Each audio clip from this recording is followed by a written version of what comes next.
سوال یہ ہے کہ شوقیہ پرندے پالنا جائز ہے؟ جیسے یہ طوطے وغیرہ لوگ رکھ لیتے ہیں، تو جواب یہ ہے کہ جائز ہے، لیکن کچھ شرطوں کے ساتھ۔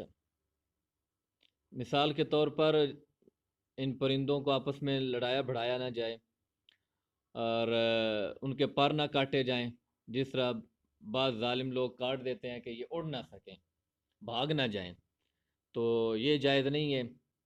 اسی طرح کیا نام ہے، ان کے خوراک کا لحاظ رکھا جائے، ان کو کسی قسم کی تکلیف نہ دی جائے۔ تو خوبصورتی کے لیے، شوق کے لیے آپ پرندے پال سکتے ہیں، طوطے ہیں، چاہے کبوتر ہیں یا کوئی اور ہے، اور ان کا کاروبار بھی کر سکتے ہیں، کاروبار بھی جائز ہے۔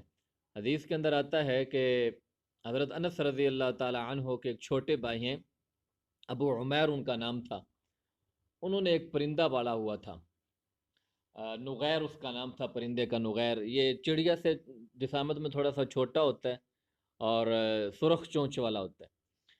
تو وہ مر گیا، تو آپ صلی اللہ علیہ وسلم نا اس کے پاس افسوس کے لیے چلے گئے، اس بچے کے پاس۔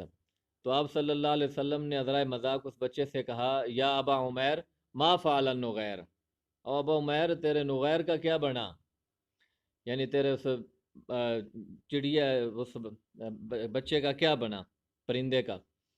تو اس حدیث سے علماء نے یہ بات نکالی ہے کہ آدمی شوقیہ پرندے پال سکتا ہے، لیکن ان شرطوں کے ساتھ جو شرطیں میں نے ابھی بیان کی ہیں۔ اللہ تعالیٰ دین کی صحیح سمجھ